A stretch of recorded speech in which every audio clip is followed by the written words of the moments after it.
जय श्री राधेकृष्णा। ओम नमो भगवते वासुदेवाय। बंधुगण आपण मानक आम चैनल ओडिया प्रेरणा को स्वागत जनाउछु। आज आसंतु परम पवित्र पुण्यदायी पंकधर एकादशी व्रत कथा शुणिबा। थरे धर्मराज युधिष्ठिर भगवान श्रीकृष्ण को पचारिले, हे जनार्दन, फाल्गुन मासर कृष्ण पक्षर एकादशीर नाम कौन एवं एहार विधि कौन, दयाकरी मते कहतु। भगवान श्रीकृष्ण कहिले, हे महाराज, फाल्गुन मासर कृष्ण पक्षर एकादशी को पंकोद्धार एकादशी बोली कहुए। एहार उपवास व्यक्ति को विजय प्रदान करिथाए। यह समस्त उपवास मध्य श्रेष्ठ।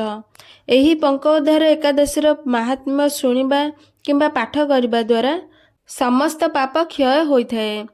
थरे महर्षि नारद तांको पिता ब्रह्मदेव को पचारिले, हे पिताश्री, कृपा करी पंकोद्धार एकादशी पालन करने द्वारा जीवात्मा को केउ लाभ फल प्राप्त होइथाए ताहा वर्णना करी कहतु।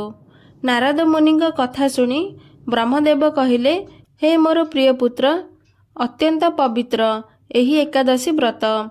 यह समस्त पाप को नाश करी अंतहरे मोक्ष प्रदान करिथाए।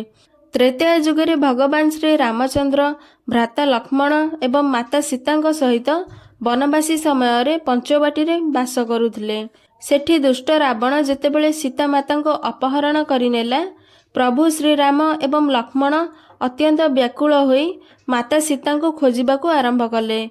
बुलुथिबा समय रे जेतेबेले से मृत्यु शଯ୍यारे जटायुଙ୍କ निकटरे पहुँचिले, जटायु सेमानकु सीता माता समस्त वृत्तांत कही स्वर्गलोक को चलीगले। पर से सुग्रीवଙ୍କ सह बंधुता स्थापन कले एवं बालीर वध कले। हनुमान लंका जाई माता सीता को खोजी पाइथिले।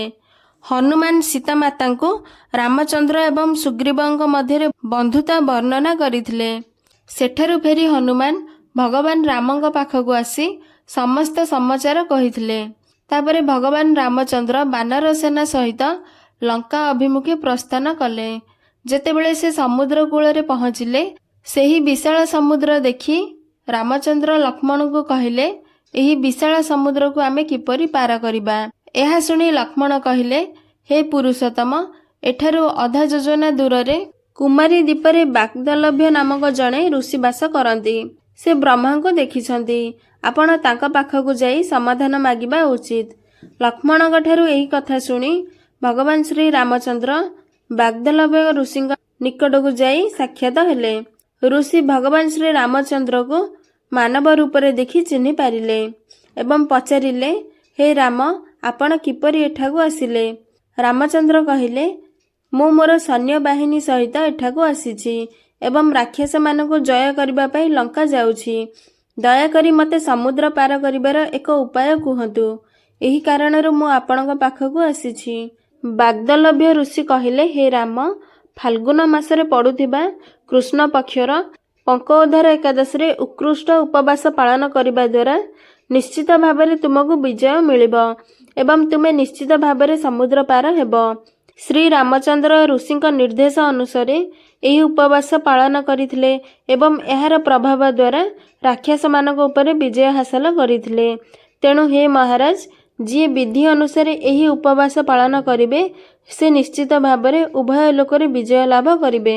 भगवान ब्रह्मा नारदଙ୍କୁ कहिले, हे पुत्र, जी एही उपवासर महात्म्य पढ़िब किंबा शुणिब से वाजपेय यज्ञर फल पाइब।